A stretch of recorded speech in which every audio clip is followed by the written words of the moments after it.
Bienvenidos a su programa Verdad a Domicilio. Aquí le llevamos hasta su casa todo lo que pasa en Centroamérica y sin censura. Nos adentramos a las calamidades más recientes y se las explicamos como son. Pero tampoco queremos que se pase con lo malo. Así que también les vamos a contar lo que se está haciendo para salir adelante. Empezamos. El dinero alcanza cuando nadie roba. ¿Se imaginan todo lo que pudiéramos hacer con todo el dinero robado? Damos la bienvenida a la sección No Todo es Malo de tu podcast Verdad a Domicilio. En esta oportunidad te acompañamos Karen de El Salvador y Romeo Méndez de Guatemala. Nos llena de mucho entusiasmo pues compartir con ustedes un nuevo episodio de la sección No Todo es Malo de tu podcast favorito Verdad a Domicilio. Karen, compártenos anuncios varios y por qué hablar de vivienda es política, por favor. ¿Cómo no? Lo primero es que si no han escuchado el episodio de Diálogos sobre por qué la vivienda es política, vayan ahorita y luego regresan aquí, porque les queremos compartir un tema que es súper importante. En esta temporada hemos estado platicando sobre los diversos temas que tocan la vida de cada uno de nosotras y de nosotros y por qué estos temas son políticas. Así que en el episodio pasado logramos tener una invitada fenomenal que nos conversó sobre todo lo que implica vivienda y que vivienda al final no es únicamente un techo y unas paredes que están alrededor de nosotros y de nosotras, sino más bien todo lo que implica y cómo nos afecta como seres humanos. Cómo al final el tema de derechos humanos, la toma de decisiones de las personas que están gobernando nuestros países son fundamentales para poder tener una vida digna y una vida que nos lleve hacia el desarrollo. Claro, y es muy importante porque cuando hablamos de derecho a una vivienda digna y de calidad que le permita pues a las personas desarrollar sus proyectos de vida y sus relaciones de comunidad, es un tema de comprometer de verdad a los estados a adoptar medidas de todo tipo para que sea efectiva la movilización de recursos públicos y privados destinados justamente pues a facilitar el acceso a las personas de una vivienda digna mediante políticas de promoción y construcción de viviendas, por supuesto, ¿verdad? Para nosotros, Verdad a Domicilio, es muy importante hablar de este y muchos otros temas porque nos afectan directamente a las personas, nos afectan directamente a la ciudadanía y nos afectan porque al final de cuentas son decisiones políticas de cómo llevar a cabo las diferentes políticas que van a permitir o no el desarrollo de nuestros países. Totalmente de acuerdo. Y lo que también importa muchísimo es entender el rol que tenemos como ciudadanos y ciudadanas. No podemos estar nada más esperando que se nos resuelva la vida. Tenemos que tomar acción. Y si las personas que toman decisiones no lo están haciendo de la manera adecuada, alzar nuestra voz y sobre todo tomar acción. Así que este día tenemos una invitada, pero de lujo que nos acompaña. ¿Sabías, Romeo? Te cuento quién es. Cuéntame, por favor, que aquí estamos emocionadísimos. Es Marielos Quijano. Ella es salvadoreña. Es arquitecta graduada de la UCA de aquí de El Salvador y cuenta con un posgrado en gerencia de proyectos de la Universidad Nacional de Ingeniería en Nicaragua. Tiene experiencia en gestión y diseño de proyectos sociales, diseño de construcción de vivienda e infraestructura comunitaria. Actualmente es directora de Vivienda y Hábitat de Techo en El Salvador. Te damos la bienvenida. Hola, muchas gracias por la invitación. Estoy también súper emocionada de estar acá, un gusto de conocerles y pues esperamos que este espacio pueda servir también para poder inspirar a más personas a involucrarse en estas causas. Muchísimas gracias, Marielos, y pues nosotros agradecidísimos porque hayas aceptado la invitación. Y justo nos llama mucho la atención de que tienes pues amplia experiencia en el tema pues de vivienda y hábitat, siendo parte de la directiva de Techo en El Salvador. Así que quisiera comenzar preguntando cómo comenzaste tu vida pues de voluntariado, ¿verdad? Y qué te inspiró para involucrarte en este tema que es tan importante. Bueno, la verdad que es un poco complicado explicarlo, pero yo les dividiría la pregunta en dos partes. Creo que a todo el voluntariado, a la mayoría al menos, lo que lo mueve a entrar no es lo mismo que lo mueve a quedarse. A mí particularmente lo que me movió a entrar al voluntariado fue que iba prácticamente solo a tener experiencia profesional en mi área, porque yo estudiaba arquitectura, entonces en ese tiempo era estudiante y ya a mí me iba a servir como esa plataforma, ¿verdad? Para aprender ya cosas bien específicas de la carrera y encontrar trabajo más rápido. Entonces yo entré a un proyecto de construcción de viviendas de emergencia como voluntaria, entonces empecé a aprender un montón de cosas y me gustó bastante esa parte. Pero la razón por la que yo me quedé en la organización es completamente distinta. Cuando yo entré por primera vez a una comunidad, de hecho trabaja con comunidades en situación de pobreza, entonces yo, la verdad, debo confesar que vivía en una burbuja enorme y nunca había tenido la oportunidad de explotarla, ¿verdad? Entonces, la primera vez que yo entré a una comunidad, a mí me sorprendió muchísimo, me impactó demasiado en la vida. Uno estudia en texto qué es la pobreza, pero creo que no dimensiona a este tipo de problemas hasta que ya toca a personas muy queridas y muy cercanas. Entonces, cuando entré a una comunidad por primera vez, me impactó muchísimo las condiciones en las que las familias de esta comunidad estaban viviendo.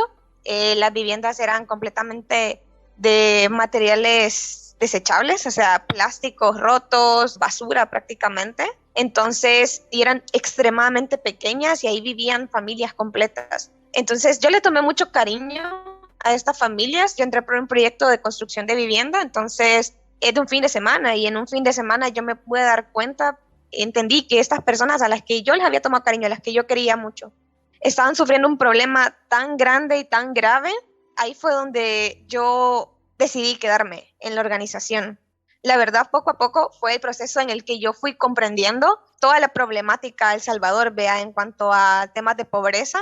Y como un año después aproximadamente de mi entrada a la organización, fue que yo decidí reorientar mi profesión, o sea, toda mi planteamiento profesional, todas las aspiraciones que yo tenía en la vida, me las replanteé completamente y decidí que este era el camino que yo quería seguir y que yo quería que cuando me graduara, trabajar en una organización. Entonces, aquí estoy, después de 7, 8 años aproximadamente, ya ahora trabajando para la organización que me vio nacer, ¿verdad?, en todo este tema, y súper feliz, inspirada también por hacer un poquito más y por poner en disposición mis conocimientos a favor de las comunidades y de las familias de El Salvador.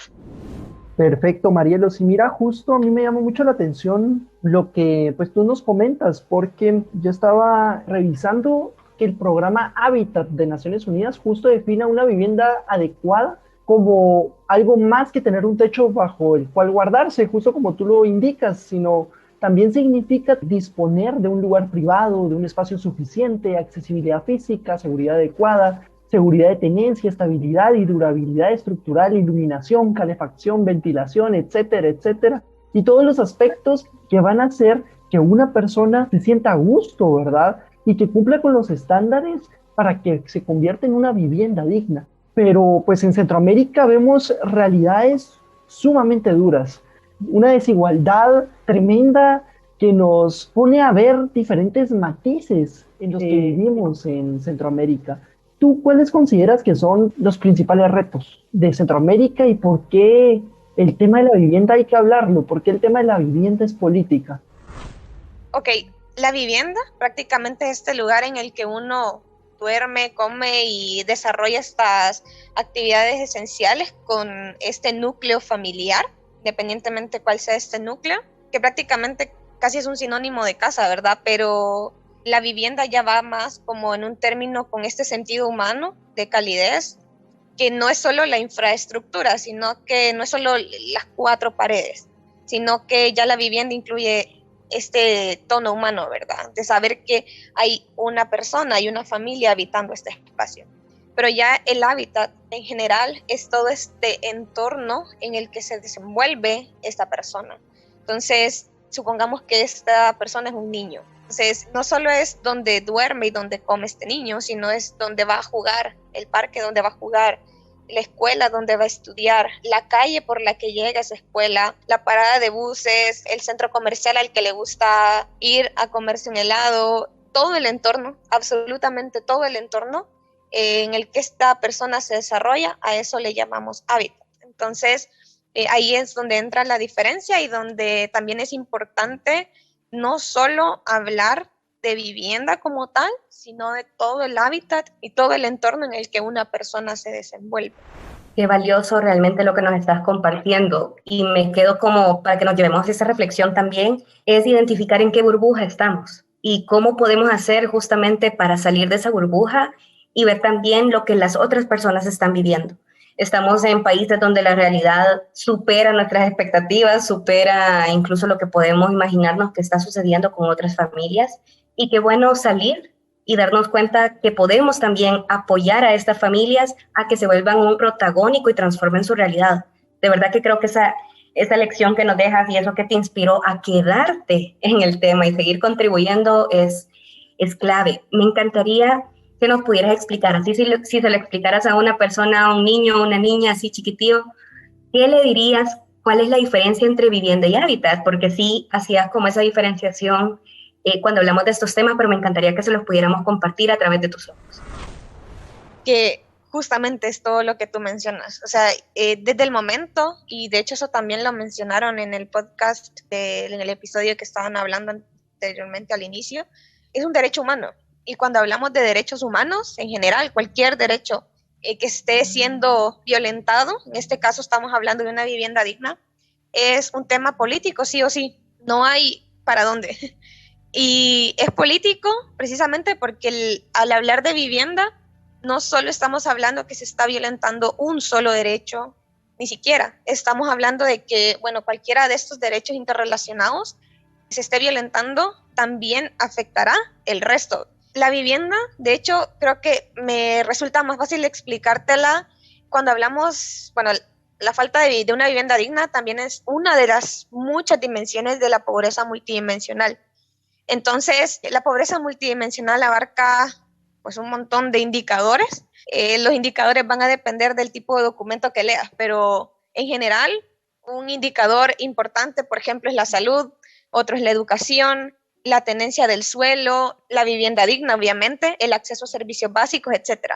Y todos estos, si uno falla, incluso el trabajo, ¿verdad? El acceso a un trabajo digno, si uno de estos falla, el resto también están flaqueando. Si un niño, por ejemplo, siguiendo con el ejemplo de los niños y las niñas, si un niño o una niña no tiene un espacio seguro, el cual habitar, no tiene un buen techo, también esto puede afectar en su educación, en la calidad de educación que va a tener. Aunque esté estudiando en un buen colegio, un colegio privado incluso, al momento de que este niño regresa a su casa y deba hacer tareas y no tiene acceso a luz, que eso todavía es más relevante ahorita con la pandemia, que estamos trabajando de manera virtual, incluso los niños de las escuelas públicas en los cantones y en las comunidades rurales también están trabajando a distancia. Entonces, ¿qué pasa si las tareas se las mandan por un grupo de WhatsApp y estas personas ni siquiera tienen luz para poder atender, poder cargar su teléfono y recibir estos mensajes, o tener un trabajo que les permita a los papás poder acceder a internet? O sea, ahora más que nunca esto se vuelve más relevante, ¿verdad? Entonces, en todas estas dimensiones de la pobreza, como te mencionaba, si una está siendo particularmente afectada, también se van a ver afectadas un par más, ¿verdad? Tal vez no todas las dimensiones, pero sí varias más. Entonces, nos interesa y es muy relevante hablar de la vivienda, y hablar de la pobreza no las puedo desligar, porque precisamente las familias en situación de pobreza en este país son las que más se ven afectadas, las que más, no son las únicas, eso sí, pero sí las que más se ven afectadas en temas del acceso a la vivienda, no solo de poder construir una vivienda digna, sino poder acceder a ellas, porque muchas veces ni siquiera las familias pueden acceder a un crédito por el tipo de trabajo que tienen, y ahí es donde yo te decía, pues si una dimensión se ve afectada, las otras también. Si no tengo un trabajo adecuado, ¿cómo voy a poder yo obtener un crédito para una vivienda? Si no poseo seguro social, porque esos son parte de los requisitos, si no poseo, ni siquiera obtengo un salario mínimo, tampoco puedo acceder a ese crédito, ingresos regulares. Y también al no tener, o sea, las familias de El Salvador no poder tener por sus propios medios una vivienda, entonces acá es donde intervienen el resto de las organizaciones, los gobiernos locales, el gobierno central, y es que según nuestra constitución, en El Salvador al menos, en Centroamérica imagino que también en el resto de países deberán tener algo relacionado, pero en El Salvador al menos tenemos un artículo dedicado únicamente a la vivienda, en la que el Estado está obligado a proporcionar una vivienda digna. Entonces, estos programas hacen desde los gobiernos centrales y municipales, son súper importantes para poder solventar el déficit habitacional, que también en términos cualitativos es extremadamente grande para un país tan pequeño. Y también, pues, el aporte que hacen en conjunto las organizaciones de la sociedad civil y las ONGs y todas las organizaciones que intervienen. Entonces, entre todos, porque al ser el déficit muy grande, tenemos que trabajar en conjunto, todos haciendo nuestra parte para poder solventar este déficit y que no vivamos eternamente, ¿verdad?, con este problema, y poder mejorar la situación de las miles de familias de El Salvador que ahorita viven en esta situación, ¿verdad? Entonces, por eso es importante hablar de vivienda, por eso es importante hablar de pobreza, porque no es algo ajeno, porque no es algo que lo tenemos súper lejos, ¿verdad? Sino que la verdad que lo transitamos todos los días. Muchas veces, por eso de vivir en esta burbuja en la que vivimos, no nos damos cuenta que muchas veces estamos transitando o atravesando incluso muchas veces comunidades que viven esta situación. Entonces, sí es importante que lo hablemos y que empecemos a abrir los ojos cuando vamos caminando por nuestras ciudades, vamos transitando estas ciudades, y empezar a ver, vea, que no es un problema ajeno, que no es un problema lejano, y que la vivienda digna ahora nos está alcanzando, o sea, este problema de obtener una vivienda digna nos está alcanzando cada vez más a todos, porque pues nos damos cuenta, y quizás como a veces suena meme, ¿verdad?, chiste, de que los millennials somos la generación que no va a tener un terrenito barato, que no va a tener una vivienda. Y esto es bastante cierto, o sea, a nosotros también se nos está violentando en menor medida probablemente. No hablo, en mi caso puedo hablar por mí, pero no podría hablar por todos, pero tal vez en menor medida que las familias de las comunidades, pero también se me está violentando este derecho a poder acceder a una vivienda digna, a poder acceder y tener esta propiedad de una tierra y poder incluso formar mi propia familia, ¿verdad? Entonces, por eso es importante, porque nos afecta absolutamente a todos. Muchísimas gracias por compartirnos tu historia, Marielo. Yo creo de que justo eso es lo que nos hace humanos, el saber de que pues hay vivencias, el saber de que hay sentimientos, sueños y demás condiciones que son lo que nos hace pues proyectarnos a grandes proyectos, pues como en los que tú has estado involucrada, en los que tú pues colaboras y demás. Pues para Verdad Domicilio es muy importante escuchar este tipo de historias, involucrarnos en las historias, porque a través de las historias estoy yo convencido que se pueden generar muchos cambios, se pueden generar cambios de pensamiento, se puede generar esa conciencia que nos hace pues mucha falta, y a la par de esa conciencia, por supuesto, la motivación para generar las acciones adecuadas y exigir mejores condiciones. Así que queremos cerrar este episodio dándote las gracias y dándote pues un espacio de un minutito para que nos digas cuál es tu invitación a quienes nos están escuchando. ¿Cuál crees de que es el rol que tenemos que tener las juventudes en este tema como ciudadanos y ciudadanas responsables? Todo tuyo, el minutito, Marielos. Muchas gracias.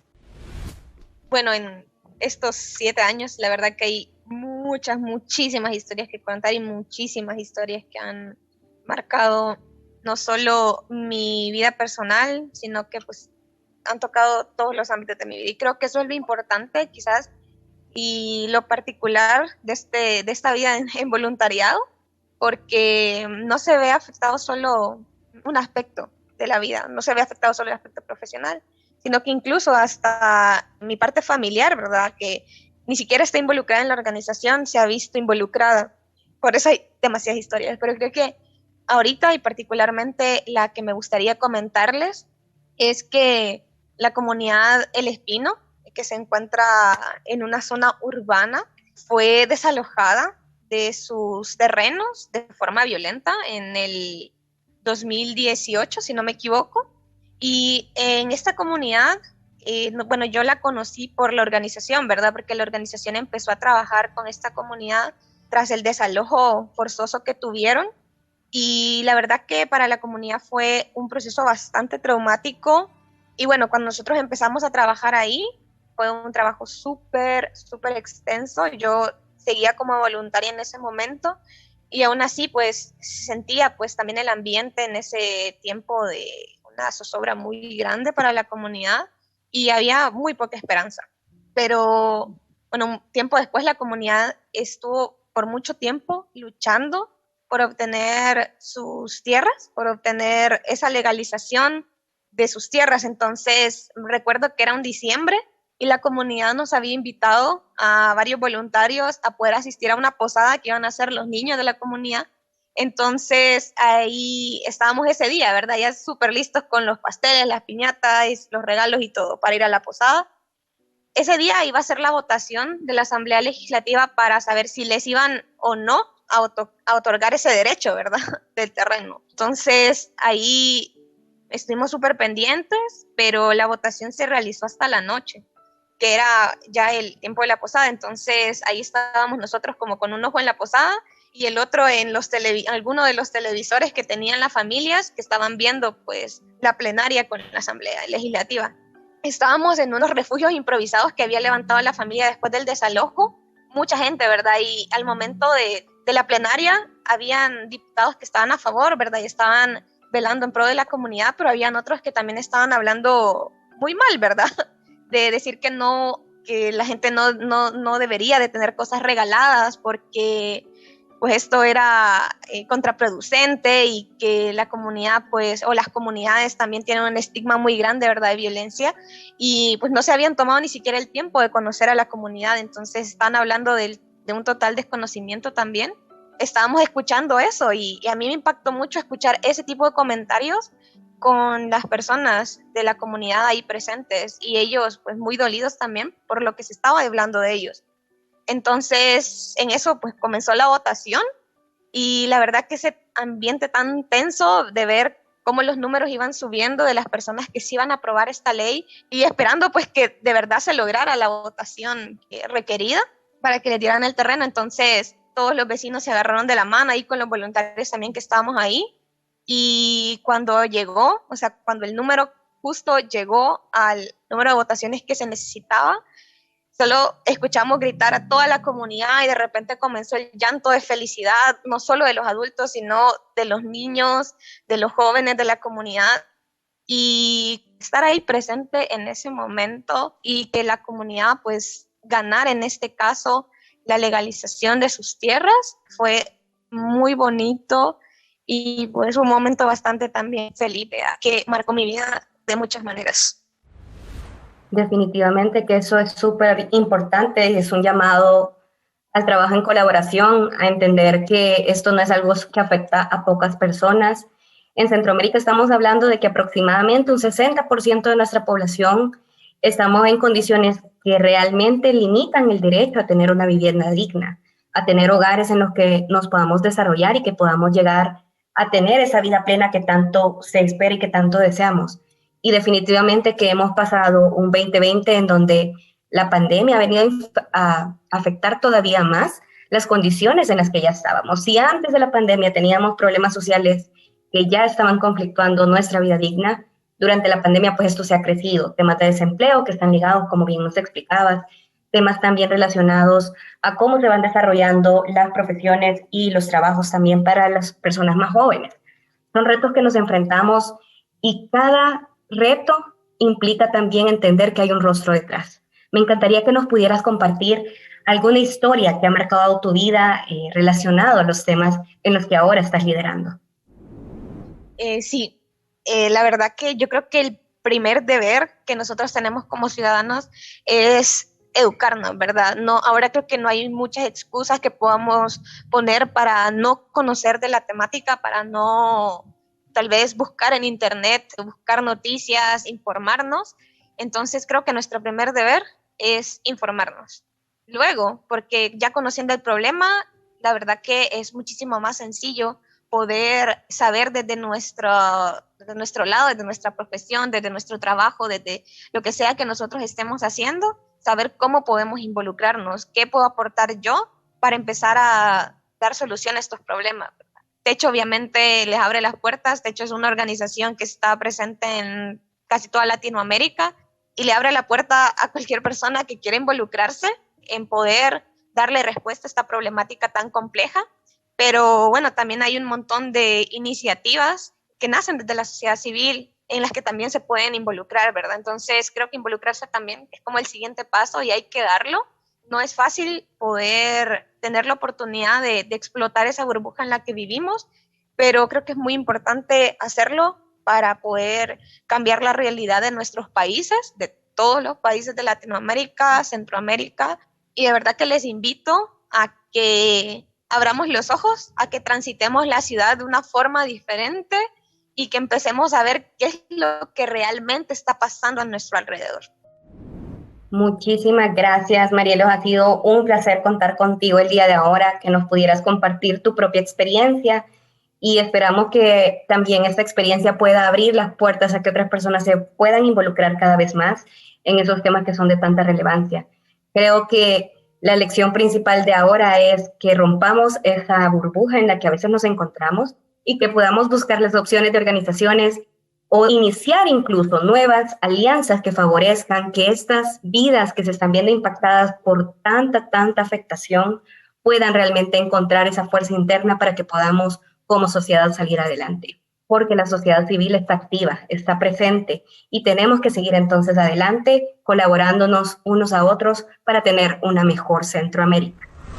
Así que les agradecemos mucho por acompañarnos en este episodio de No Todo es Malo, de su podcast favorito, Verdad a Domicilio. Gracias a Marielos. Y yo me quedo y los invito también a involucrarse, a seguir participando y a exigir que los cambios se den, que las realidades mejoren, porque como se dan cuenta, no solo un tema es el que rodea a la política, sino son muchos.